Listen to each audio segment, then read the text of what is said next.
강릉 펜션 사고로 피해 학생 7명이 치료를 받고 있습니다. 원주로 이송된 2명은 아직 차도를 보이지 못하고 있습니다. 원주의 한 어린이집이 갑자기 폐원을 통보했습니다. 아이를 보낼 곳 없는 학부모들이 분통을 터뜨리고 있습니다. 최근 농민수당 도입을 검토하는 전국의 지자체가 늘고 있는 가운데 강원도에서도 이와 유사한 사업이 2020년부터 시행될 전망입니다. 대기오염 물질인 질소산화물에 대해 내년부터 배출 부과금이 도입됩니다. 정부는 시멘트 업계에 환경 설비 투자를 요구하고 있습니다.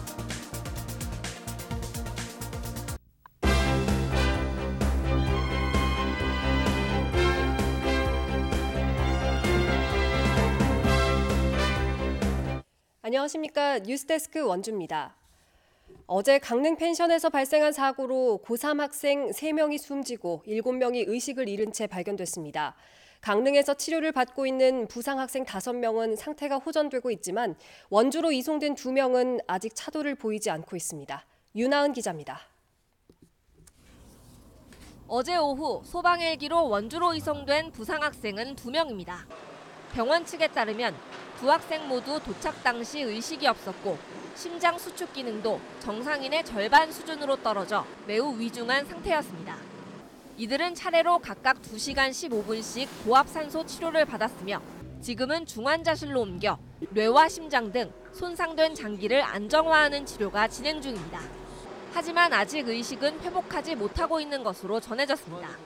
가장 중요한 환자의 신경학적 평가는 여러 치료가 끝나고 또 그 치료가 끝난 이후에 환자에게 사용되어진 여러 가지 진정제와 근이완제를 끊고 판단할 수 있을 것으로 판단이 되며 그 판단 시기에는 아마 수일이 걸릴 것으로 예상됩니다. 강릉 아산병원에 있는 5명의 부상 학생들 중 2명은 걷거나 물을 마실 정도로 회복됐고 다른 3명도 상태가 호전되고 있는 것으로 확인됐습니다. 경찰은 국과수 검시를 통해 숨진 3명의 학생들의 사망 원인을 일산화탄소 중독으로 결론 내렸습니다. 현장에 있던 보일러 몸체와 연통 사이에서 다량의 연기가 발생한 것도 시험을 통해 확인했다고 밝혔습니다. MBC 뉴스 윤하은입니다. 원주의 한 어린이집이 갑자기 폐원을 통보해 학부모들의 원성을 사고 있습니다. 다른 시설의 원화 모집이 거의 마감된 상태여서 아이를 보낼 곳 없는 학부모들이 분통을 터뜨리고 있습니다. 김진아 기자입니다. 원주의 한 어린이집이 최근 학부모들에게 갑작스레 폐원을 통보했습니다. 어린이집 측이 학부모 간담회에서 밝힌 입장에 따르면 전 원장 A씨가 지난 2015년 강릉에 유치원을 설립해 급여를 이중으로 지급받아 감사에 적발됐고 이에 따른 소송으로 어린이집 대표자에게도 벌금 300만 원이 가해져 결격 사유가 발생했다는 겁니다. 원주시가 2년 뒤인 지난 10월 이를 어린이집에 고지하고 2달 안에 폐원 또는 대표자를 변경할 것을 권고했는데 대표자를 변경할 경우 어린이집 설치 기준이 달라져 정원이 절반 수준으로 줄게 돼 운영난을 이유로 폐원을 결정한 겁니다. 학부모들은 갑작스런 폐원 소식에 분통을 터뜨리고 있습니다. 다른 어린이집이나 유치원은 처음학교로 등을 통한 신입생 모집이 대부분 마감된 상태여서 갈 수 있는 곳을 찾기 어렵기 때문입니다. 신학기 입학이 다 마감이 됐어요. 추가 모집으로 대기를 걸어놔야 되는데 일하는 엄마들 같은 경우에는 아이를 당장 봐줄 사람이 없어요. 학부모 동의가 필요한 유치원과 달리 어린이집은 원화를 다른 어린이집으로 보내는 전원 계획서만 내면 돼 폐원이 비교적 쉽게 돼 있습니다. 학부모들은 애꿎은 아이들 70여 명이 피해를 보게 됐지만 원주시가 사전 고지나 정확한 설명도 없이 원주 지역 어린이집 정원 충족률이 낮아 수용 가능하다는 답변만 되풀이한다며 답답해했습니다. 2년에 한 번씩 고지를 해서 해야 할 거를 했다라고 하는데 지금 있는 원아들한테 피해를 고스란히 책임 전가하고 자기들은 법대로 했다, 이걸 해야 된다라고 하는 게 너무 화가 나고. 갑작스런 폐원에 당장 아이를 맡길 곳 없는 부모들은 정부나 지자체에서 추진하고 있는 각종 출산 장려책이 공허하다고 입을 모았습니다. MBC 뉴스 김진아입니다. 대기 오염 물질인 질소산화물에 대해 내년부터 배출 부과금이 도입되는데 시멘트 업계가 경영에 부담이 된다고 걱정하고 있습니다. 그동안 오염 방지를 게을리한 자업자득이라는 비판이 있는 가운데 정부는 환경 설비 투자를 요구하고 있습니다. 유인호 기자가 보도합니다. 굴뚝 자동 측정기기가 측정한 지난해 국내 대기오염 물질 가운데 가장 많은 건 질소산화물입니다. 67%로 압도적인 양입니다. 시멘트 공장이 많은 강원도의 경우는 92%로 비율이 훨씬 높습니다.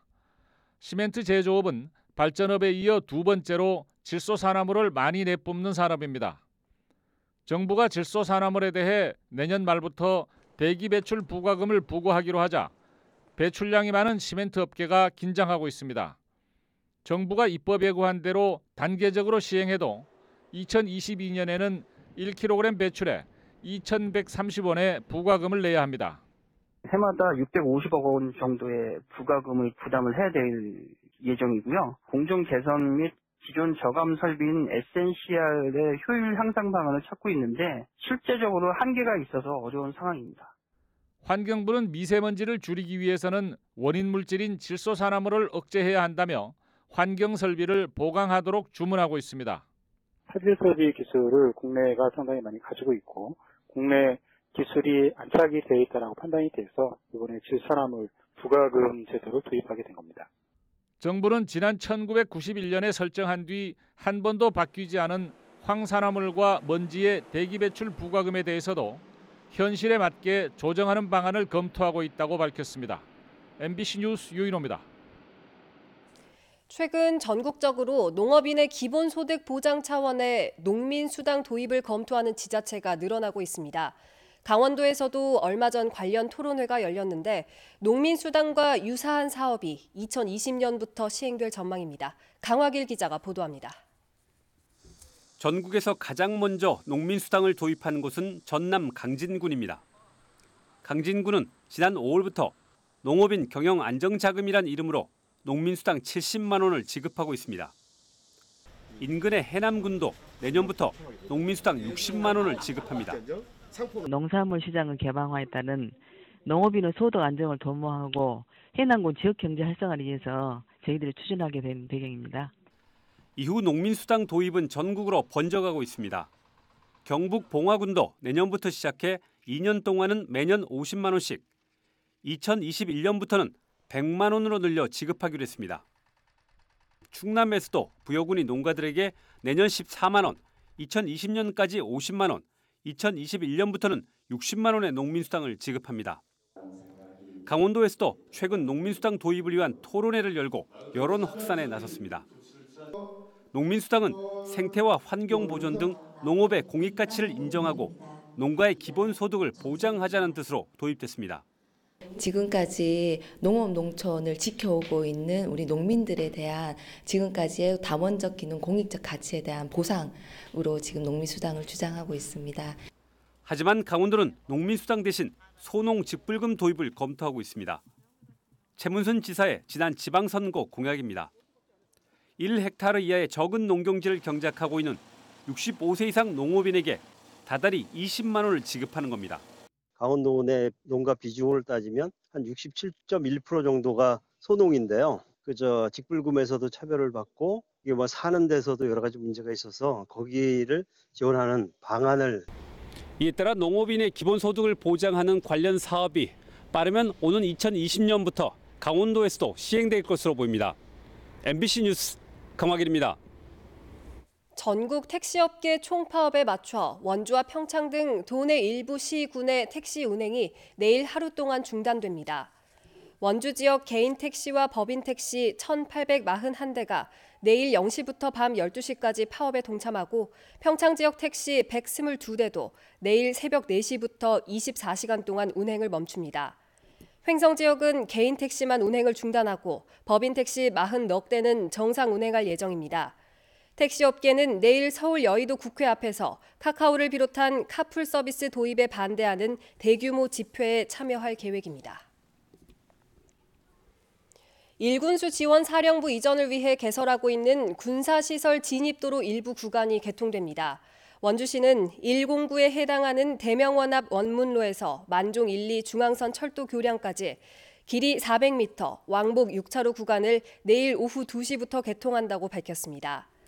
이에 따라 만종 1, 2와 우산동 지역 진출입이 개선되고 출퇴근 교통체증도 다소 줄어들 것으로 기대하고 있습니다. 한편 군사시설 진입도로는 총 연장 1.2km로 사업비 320억 원이 투입되며 오는 2021년 완공을 목표로 하고 있습니다. 횡성 한우와 관련된 다양한 콘텐츠를 즐길 수 있는 횡성 한우 체험관이 오늘 정식 개관했습니다. 횡성 한우 체험관은 횡성 문화체육공원에 지상 3층, 연면적 2,000여 제곱미터 규모로 신축됐으며 한우 요리 체험실과 전시장, 가상 놀이 공간 등을 갖춘 한우 스토리텔링관이 마련됐습니다. 뉴스데스크 원주를 마칩니다. 고맙습니다.